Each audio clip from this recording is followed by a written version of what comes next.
Welcome to Illinois in Focus. I'm Greg Bishop. Coming up, we'll review the week's top stories about litigation against Illinois' gun ban, Governor J.B. Pritzker talking about the progressive tax, and Democrats looking to have their convention in Chicago.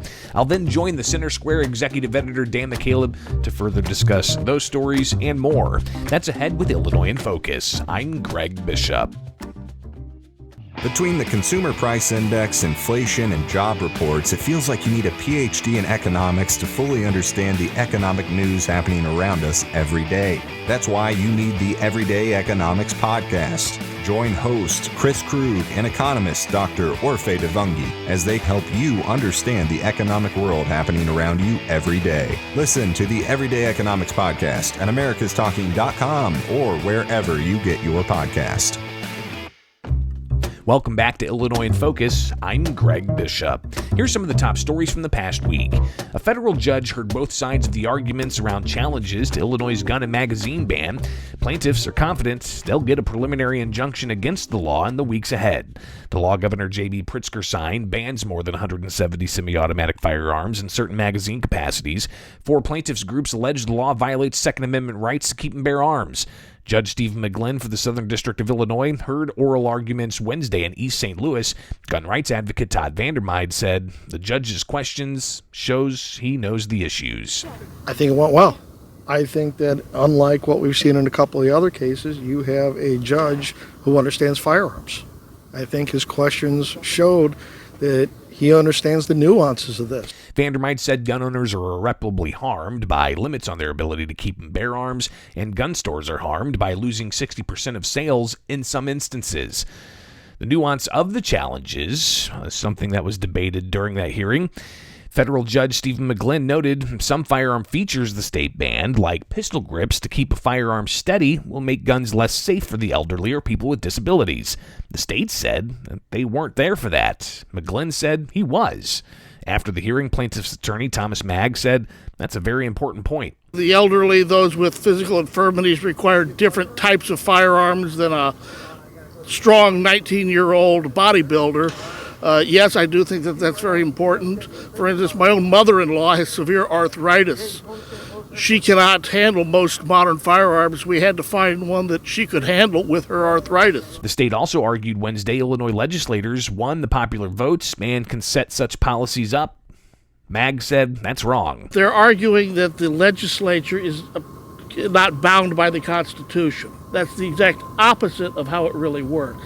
Mag argued the state also had it wrong with what they labeled as a grenade launcher. The judge had obviously noticed that the state had labeled a flare gun as a grenade launcher, which is a world of difference between a flare gun, which is a distress signal device, and a grenade launcher, which is designed to throw bombs a couple of hundred yards. Whichever way the judge rules, it's expected the case will be appealed to the U.S. 7th Circuit Court of Appeals and even up to the U.S. Supreme Court thereafter.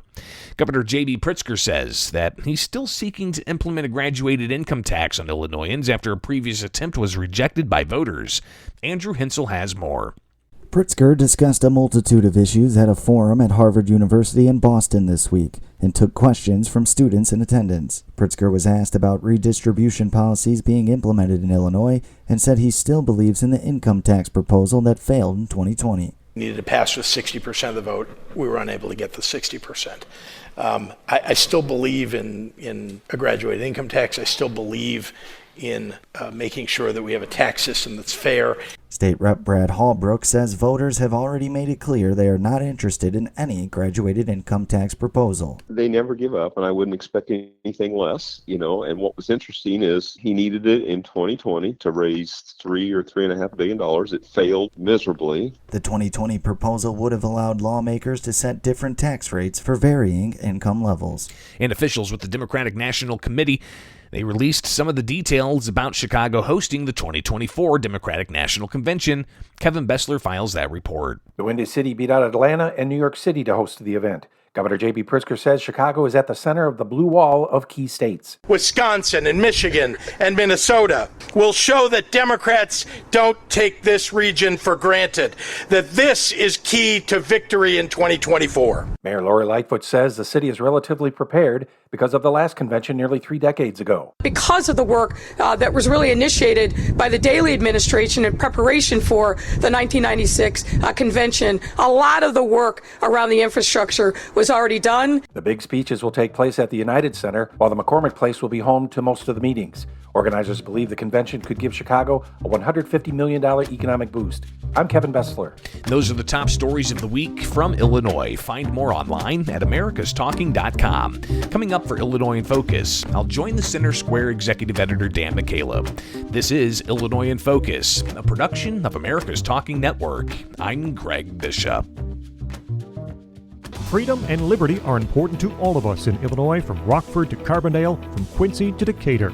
If you're looking for civil, intellectual conversations with those shaping the future of freedom, try the Future of Freedom podcast with me, Scott Bertram. We speak with leaders across the country in the greater conservative and libertarian movements. In-depth conversations about where the next intellectual battles will happen across the country. It's the Future of Freedom podcast. Find it at americastalking.com or wherever you get your podcasts. Greetings and welcome to Illinois in Focus, powered by the Center Square. I'm Dan McCaleb, Executive Editor of the Center Square Newswire service. Joining me today is Greg Bishop, the Center Square's Illinois Editor and Senior Springfield Reporter. Greg, we're recording this on Thursday, April 13th. Yesterday, Wednesday, you sat in on a few hours of arguments in the federal court challenge to Illinois' new ban on the sale of more than 170 semi-automatic handguns and rifles, and on magazines over a certain capacity. What did you hear? What did you learn? Tell our listeners. Well, it's something a lot of people were waiting for. There's about 2.4 million gun owners in the state of Illinois that have a firearm owner identification card. And since this law was enacted in January 10th, people have had a lot of uncertainty about what's ultimately going to happen with what they see as their Second Amendment right to keep and bear arms. And with the ban being in place, initially, the day of it being signed, future sales of certain semi-automatic weapons and magazines over certain capacities were banned, except for those who are in law enforcement or other security services.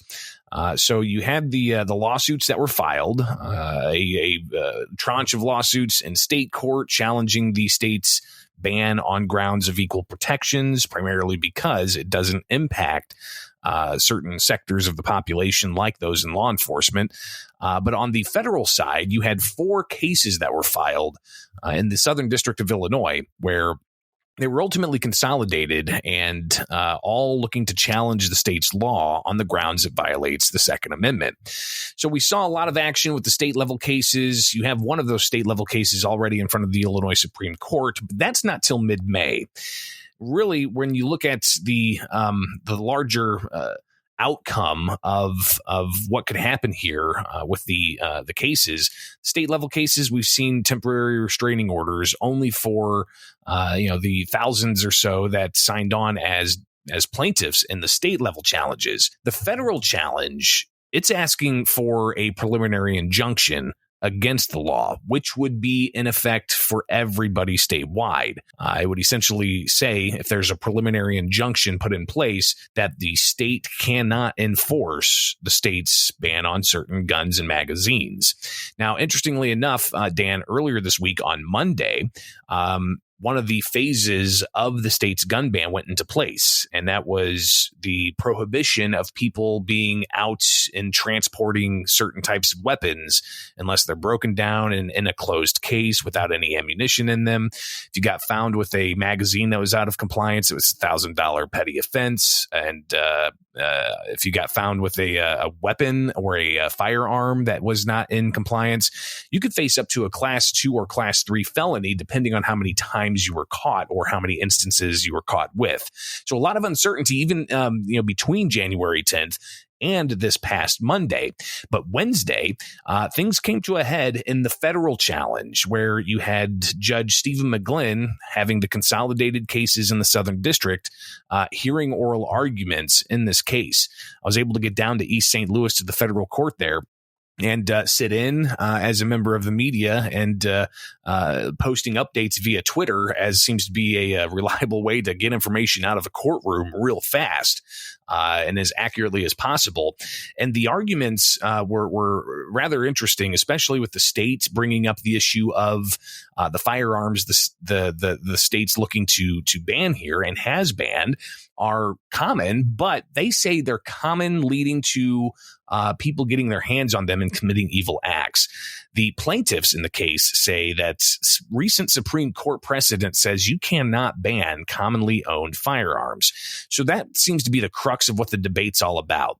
But one thing that observers do is in these kinds of cases, you always kind of try to listen more and real clearly as to what the judge asks each side. Yeah. Judge Stephen McGlynn. I was going to ask you about that, because in your reporting from the hearing yesterday, which our listeners can read at thecentersquare.com, there was some interesting back and forth between Judge McGlynn and particularly the defense, the state, the attorneys who are representing the state in these legal actions, where the judge presented certain very specific scenarios and asked the state's attorneys about that. Yeah, and this again is you really can kind of glean how well a judge is versed in certain things, or if this is kind of their first blush at a topic.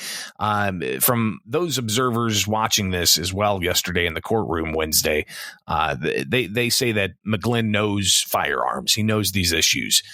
Some of the scenarios he laid out for the defense to try to answer included, say you have a wife at home with nobody else, but then there's 4 intruders. She calls her husband and says, should I grab the shotgun with 3 shotgun shells? Should I grab the pistol, or should I grab the AR-15 with a 30-round magazine? McGlynn seemed to suggest maybe the 30-round magazine AR-15 is the choice. Who makes that decision? Another interesting nuance, Dan, that was brought up dealt with not just the firearms, because they debated back and forth, both sides, with the judge about what constitutes, a quote assault weapon, or what constitutes a expanded capacity magazine, and why can't those things be banned, or why should they be banned? When you got down into the nuance of not just the guns, but the features that the state was banning, things like pistol grips, things like collapsible stocks that change just how long a rifle might be. These are things that the state banned. So it's not just the 170 plus guns. It's also any of the other guns that may have similar types of attachments. Those are banned. The attachments are banned. McGlynn pointed out that these attachments are actually meant to make the firing of a firearm more stable, which is really important for those who are elderly, those who are possibly infirmed, or those who might have another disability like Parkinson's, for instance. To which the state replied, they're not there to debate that. McGlynn quickly fired back and said, he was there to hear that debate. So that was another little bit of nuance. Again, 3.5 plus hours of arguments back and forth. And it really highlighted some of the stark contrasts that are between the plaintiffs looking to overturn the law in the state that's looking to defend the law. But really, it comes down to the question of recent U.S. Supreme Court precedent saying that they have to evaluate Second Amendment challenges based on text and tradition. And the plaintiffs say you cannot ban commonly owned firearms, while the state says they have the majority of the state house that supported this, and that's how they feel they can pass such legislation. But the judge took it under advisement. It's unclear at this point on a Thursday. Here we are, the day after the oral arguments were heard. It's unclear when the judge will make a ruling on a preliminary injunction. Could it be tomorrow? Could it be next week? That's unclear, but a lot of people are holding out, seeing which way the judge goes. And it's guaranteed, Dan, that either way the judge goes on this, either issuing a preliminary injunction and blocking the law from being enforceable, or he sides with the state and the law stays in place. Either way it goes, it's guaranteed it's going to go to the Seventh Circuit Court of Appeals. One last question on this before we move on. I know you attempted to talk to attorneys for both the state and the plaintiffs. After yesterday's hearing, the attorneys for the state declined to comment, but the plaintiffs' attorneys seemed pretty optimistic. They did. And it's typical with, reporting on court cases and such. You can't necessarily be in the courtroom and ask people to go on comment with a tape recorder and a microphone. A lot of times it's trying to get out of everybody's way so you're not impeding on anything, not capturing anybody that doesn't want to be captured on recordings. So you wait outside. And that's where we found several individuals who were willing to talk with members of the media that were covering this. While the attorneys for the state were exiting, I broke away from a gaggle of reporters talking to one source, and I approached the attorneys for the state and asked if they were willing to comment, and they just all shook their head no. They didn't want to provide comments, and they left. But those who supported the plaintiffs' side, including attorney Thomas Magg, who actually filed the first lawsuit against the state's gun ban, they're very confident in the questions the judge asked, that he's knowledgeable about the issues, and they see that it's quite possible he could issue that preliminary injunction blocking the law statewide, impacting everybody. Greg, let's move on. A subject that I thought voters had decided back in 2020 is being brought up again. Governor J.B. Pritzker was at Harvard University earlier this week, where he fielded some questions there. And one of the questions he was asked about was whether or not he supported attempting again to change Illinois' constitution, the income tax provision that the state's constitution currently guarantees a flat income tax, whether he wants to attempt again to change it to a progressive income tax where higher earners pay higher rates. Governor Pritzker said he was still open to that. He did, and this is just a couple of months after he was asked about it when he was overseas for the World Economic Forum, taking part in a press call. So the issue, the graduated income tax, the progressive income tax, this is something that, failed to get enough support to amend the Constitution in 2020. During the Harvard University School of Politics conversation, somebody did ask about that, and he said that he still believes in a graduated income tax. He still believes that that's, quote, fair.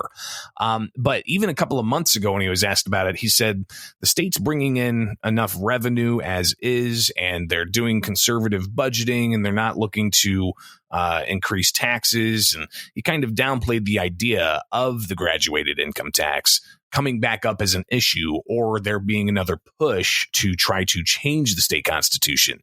This week, he seemed to say he still believes in the idea of having a change to the state's constitution to increase taxes.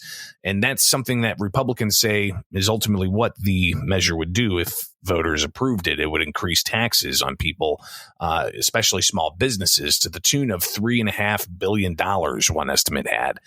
So this obviously is not an issue that's going to go away anytime soon. There have been several members of the State House and the Democratic Party who have floated the idea, but for it to actually advance, it would require both the State House and the State Senate to pass with supermajorities the idea onto voters. The governor wouldn't have a say on this. They would have to pass it on to voters for them to consider changing the state constitution. But also what's fascinating with what the governor brought up at Harvard University when he talked about this, he talked a lot about the politics and the financing behind this. He talked about how, he's, of course, got $3.6 billion, and he put a lot of his own money, tens of millions of dollars, to support the 2020 campaign for the graduated income tax. And he said he did that while opponents were also pumping tens of millions of dollars to defeat that idea. So the governor is keenly aware of the political financing of all of this. And that's another issue he raised during his talk with Harvard University, was to discuss how he's using his wealth to push progressive ideas to get Democrats elected across the board. And that's something that Republicans say shows to them that the governor's not interested in listening to the other side when it comes to crafting public policy that impacts taxpayers. Right. And I just want to make another point about the 2020 referendum or constitutional amendment that voters rejected. It was rejected pretty soundly, despite Governor Pritzker putting $50 million of his own money campaigning for voters to pass the constitutional amendment. 55% of voters rejected it. Just 45% of voters supported it. And when you change the Constitution, it's not just it's not 50% plus one is needed. Don't you need a 60% majority to actually change the state's constitution? So this fell well short of what was needed. Yeah, and it'll be interesting to see if the state wants to attempt to try to gauge the public opinion again in that fashion, and whether or not they may see 2024 as that possibility. Because we all know, Dan, in the news business, one thing we look at during elections is voter turnout. Voter turnout is always abysmal for local elections. It's okay for statewide offices and off years, but there's a lot of voter turnout for presidential elections. And we've got the presidential election coming around the corner in 2024. Something else to consider too, Dan, with that election cycle, Chicago's getting the Democratic National Convention. Well, certainly our reporters at thecentersquare.com in Illinois will keep their ears open about this and whether or not they're going to face that decision again. Greg, story we just published at thecentersquare.com today is based on an American Legislative Exchange Council ranking of the 50 states based on their economic outlook. Illinois didn't fare so well in this study as it doesn't in many of these types of studies. Yeah, a couple of different rankings here from the American Legislative Exchange Council's Rich States, Poor States reports, which Illinois got 46th in the entire country, down from one spot last year for economic competitiveness. And we've heard this story year after year after year, Dan. Illinois ranks high for tax-related categories like property tax burden. For that, the state placed 42nd. Illinois got 44th overall in corporate income tax, and we got second to last for debt service as part of overall tax revenues. And this really is, in a way, a gauge for people, businesses looking to possibly set up in some places. And with a ranking like this, some may see this as not really an attractive area for people to head towards. Could such of these rankings and just the overall climate in Illinois, and I'm not talking about the weather, I'm talking about the business climate, the cost to taxpayers, the cost of businesses, the litigation climate, whether or not there is a litigious sentiment that pushes forward civil cases. These are all these types of various variables that impact how people gauge where they're going to go and set up shop or start a family. And that's something that Alex seems to be highlighting with their report. Greg, just a little bit of time for one more story. Of course, as the past few weeks, we've been talking about the ComEd Ford corruption-related trial with ties to former House Speaker Michael Madigan. After 4 weeks of presenting prosecution's case, they rested their case and turned it over to the defense. The defense started presenting witnesses on Wednesday, yesterday, the same day as the gun court hearing. One of the things we learned in the last 2 days is that one of the 4 defendants in this case, Anne Pramaggiore, plans to testify on her own behalf. You don't often see that in these kinds of trials. In this case, yes, Anne Pramaggiore is apparently going to testify in this. And just to take a step back at all 4 of those, are we going to hear from Jay Doherty? Are we going to hear from Michael McLean? Are we going to hear from John Hooker? Those 3, actually all 4 of them have been caught on wiretap recordings or undercover video recordings talking about what Mike Madigan may have known about something. And the other 3 defendants in the case, their attorneys told the judge no decision had been made yet on whether they'll testify. I'd be surprised if all 4 did testify, but what do I know? I was surprised when Pramaggiore said that she was going to testify in the case. So we'll see probably a couple more weeks at least in that trial. You can read all of the daily coverage of the ComEd 4 trial at thecentersquare.com. But Greg, that's all the time we have for Illinois in Focus. For Greg Bishop, I'm Dan McCaleb. Thank you for listening.